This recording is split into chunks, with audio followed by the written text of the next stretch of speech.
তো প্রশ্ন আসতে পারে যে প্রোনাউন এর ক্ষেত্রে অ্যান্টিসিডেন্টটা কি? আমরা অ্যান্টিসিডেন্ট তো ম্যাথেও করেছি, তো প্রোনাউনের ক্ষেত্রে এটা আবার কি?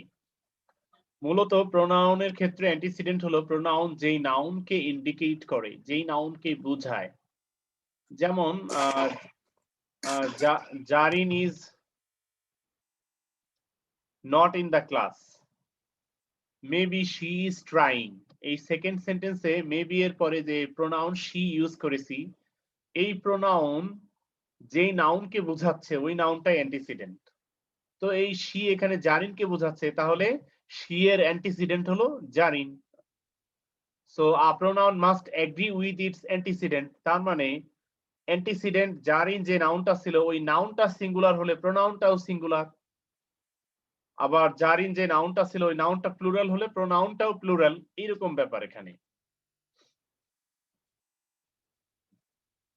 The antecedent is usually a noun that the pronoun replaces. For example, you can replace Mr. Hill with she or her, the students with they or them. এভাবে ওই নাউনের পরিবর্তে প্রোনাউন ইউজ করি, তবে যেই নাউনের পরিবর্তে প্রোনাউন ইউজ করি সেই নাউনটাই হলো অ্যান্টিসিডেন্ট।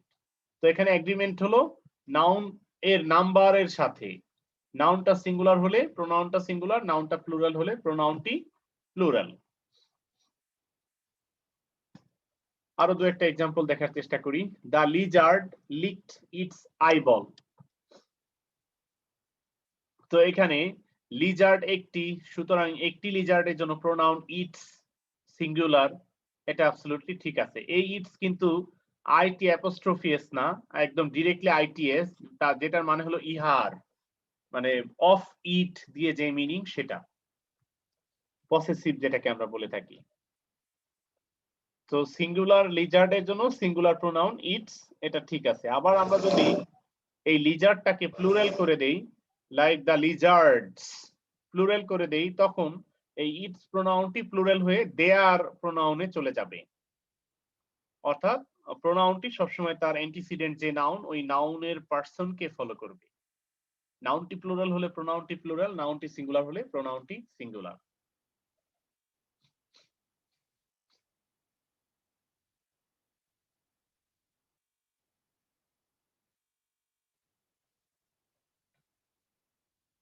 এবার সিঙ্গুলার এবং প্লুরাল প্রোনাউন গুলো একটু চেনা দরকার। এগুলো ছোট ক্লাসে তোমাদের জানা থাকার কথা, এগুলো নিয়ে আর বেশি কথা বলতে চাচ্ছি না। আশা করি তোমরা অলরেডি দেখে ফেলেছো এই প্রোনাউন গুলো। আমি যাচ্ছি পরের স্লাইডে।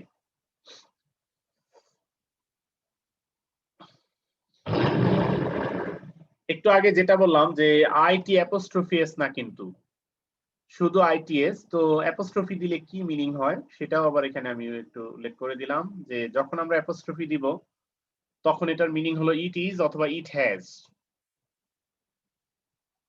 আর যখন অ্যাপোস্ট্রফিটা দিব না তখন এটার মিনিং হলো বিলঙ্গিং টু, তার মানে অফ ইট, এরকম টাইপের। পজেশন বোঝাতে যেটা ব্যবহার করা হয় সেটা। তাই বলো স্যার, এখানে যে ইটস যে অ্যাপোস্ট্রফি আছে, এখানে কি ইট ইজ, ইট হ্যাজ, ইট ওয়াজ বোঝা হয় স্যার? হ্যাঁ, ওয়াজও বোঝানো যাবে, সমস্যা নেই। Okay sir. ওকে,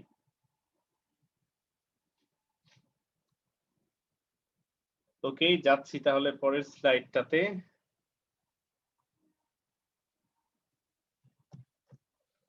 যদি কখনো কনজাংশন আসে দুটি প্রোনাউনকে জয়েন করার জন্য বা দুটি নাউনকে জয়েন করার জন্য, সেক্ষেত্রে আমরা প্রোনাউন ব্যবহার করব এই জয়েন্ট সাবজেক্টকে ফলো করে।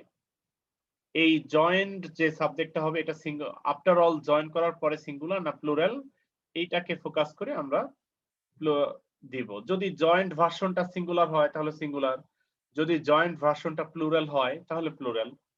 আমরা কিছু ক্ষেত্রে জয়নিংটাকে সিঙ্গুলার হিসেবেও জানি, যেমন স্লো অ্যান্ড স্টেডি। এটা স্লো এবং স্টেডি দুটি কোয়ালিটিকে জয়েন করার পরেও এটি সিঙ্গুলার থেকে যায়। এরকম আবার কিছু জানি যে জয়েন করার পরে প্লুরাল হয়, like time and Tide.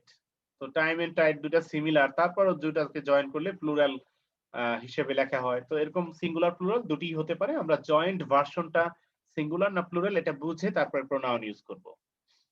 Example, the new পাপি অ্যান্ড কিটেন হ্যাভ ডিস্ট্রয়েড। এখানে পাপি এবং কিটেন দুটি সেহেতু প্লুরাল, সো এর পরের প্রোনাউনটি আমি এখানে দে আর প্লুরাল দিয়েছি, so they are owner sofa.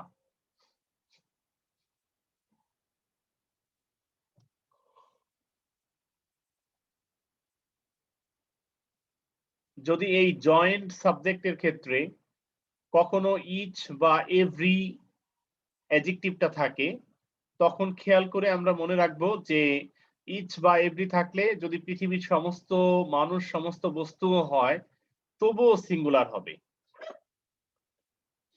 তো ইচ নিউ পাপি অ্যান্ড কিটেন ডিস্ট্রয়েড, যতগুলো পাপি এবং কিটেন থাকুক না কেন ওখানে, যেহেতু এখানে ইচ আছে সেহেতু এটা সিঙ্গুলার। এজন্য দেখো দুটি জয়েন্ট নাউন একটা ইচ থাকার কারণেই সিঙ্গুলার হয়ে গেল এবং আমরা প্রোনাউনটি চেঞ্জ করে দেয়ার থেকে চেঞ্জ করে ইটস সিঙ্গুলারটা দিলাম।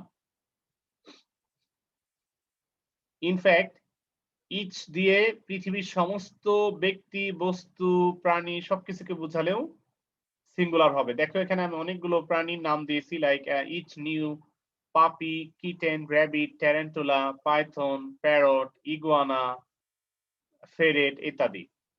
এতগুলো নাম থাকার পরেও যেহেতু ইচ আছে সেহেতু আমার প্রোনাউনটি কিন্তু সিঙ্গুলার দিতে হলো, it's owner sofa, singular antecedent. যেহেতু অ্যান্টিসিডেন্টটা সিঙ্গুলার সেহেতু প্রোনাউনটিও সিঙ্গুলার। অ্যান্টিসিডেন্টটা এক্ষেত্রে ইচ শব্দটাকে বেশি ফোকাস করা হয়। কতগুলো আইটেম আছে নাউন সিঙ্গুলার না প্লুরাল ওইটাকে ফোকাস না করে বরং ওইটার আগে যে ইচ বা এভরি আছে সেটাকেই ফোকাস করে দিতে হয়।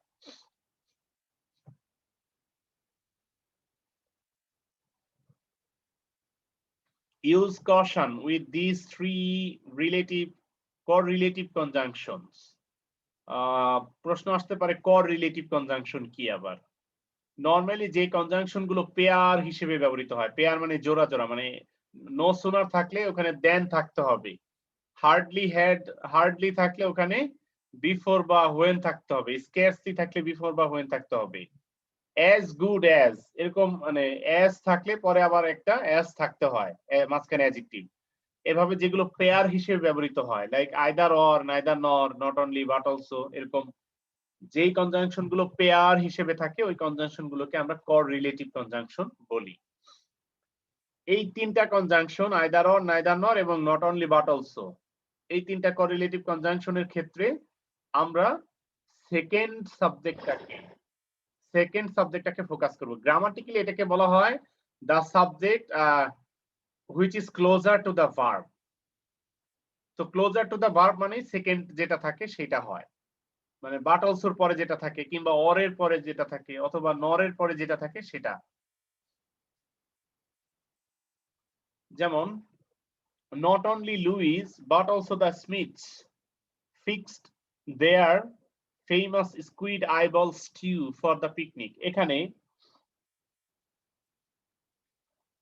not only এর পরে লুইস একজন ব্যক্তি, but also এর পরে স্মিথস একজন ব্যক্তি নয় অনেকজন। তো এখানে প্রপার নাউনের আবার প্লুরাল কিভাবে, এই প্রশ্ন করলে আমি বলবো যে সাধারণত বিশ্বে উন্নত দেশগুলো বিশেষ করে ইউকে, ইউএসএ এসব দেশগুলোতে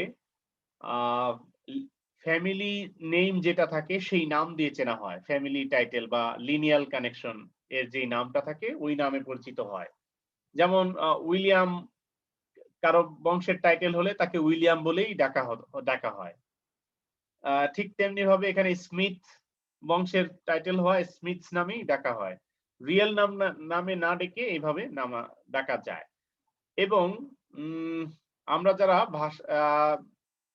লেখাপড়া করে রিসার্চ নামে একটা অপশন আছে, honours masters a research methodology থাকে, রিসার্চ যারা আমরা করি তারা কিন্তু সেকেন্ড নামে ওই বিদেশি স্টাইলে সেকেন্ড নামে পরিচিত হই, কারণ ওদের দেশে বংশের নামটা সেকেন্ড অপশনে থাকে বা যেই নামে পরিচিত হওয়া যায়।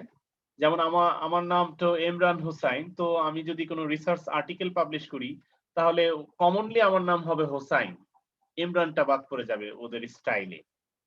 তো আমার বংশে এরকম যত মানুষ থাকে তাদের সবাইকে হোসাইন্স প্লুরাল করে দেওয়া যাবে। কিংবা তোমাদের ইংলিশ একজন টিচার আছে যার নাম মামুন মোল্লা, তো বংশ যেহেতু মোল্লা, তো বিদেশি স্টাইলে ওনাকে মোল্লা নামে ডাকা যাবে এবং ওনার বংশে যত লোকজন হয় সবাইকে দা মোল্লাস বলা যাবে বিদেশি স্টাইল অনুসারে।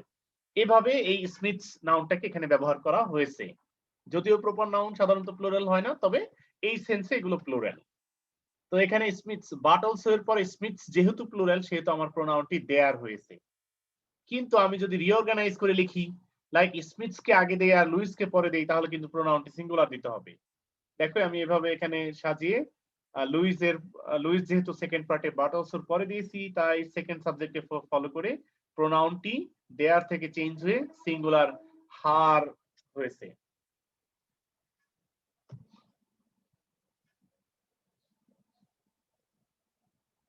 ওকে, আশা করি তোমরা এই পয়েন্টটা বুঝতে পেরেছো। আজকে আমরা এখানে থেমে যাব, যেহেতু আমাদের সময় শেষ হচ্ছে। নট অনলি বাট অলসো পর্যন্ত আমরা কন্টিনিউ করলাম। পরের ক্লাসে আবার এরপর থেকে কন্টিনিউ করব। In the meantime completing সেন্টেন্সের প্র্যাকটিস গুলো চলতে থাকবে। আজকে 12 পর্যন্ত করা হলো, 13 থেকে 18 পর্যন্ত হোমওয়ার্ক থাকবে। এটা আমি গ্রুপে লিখে দিচ্ছি একটু পরে। কারো কোনো অবজারভেশন থাকলে বলতে পারো। স্যার লুইস দিয়ে কি এখানে স্যার ফ্যামিলি বুঝাইছে নাকি না, স্যার শুধু না, একজন পার্সনকে? লুইস দিয়ে এখানে সরাসরি ওই ব্যক্তির নাম বুঝিয়েছে। এই জন্যই যেহেতু কনফিউজিং। একজন ব্যক্তি সেহেতু এখানে একটা সিঙ্গুলার প্রোনাউন দেওয়া হয়েছে। Yes, sir. ঠিক আছে, আজকে তাহলে এখানে শেষ করছি। আল্লাহ হাফেজ, সি ইউ। আসসালামু আলাইকুম আসসালামু আলাইকুম। স্যার। ওয়ালাইকুম আসসালাম ওয়া রাহমাতুল্লাহ।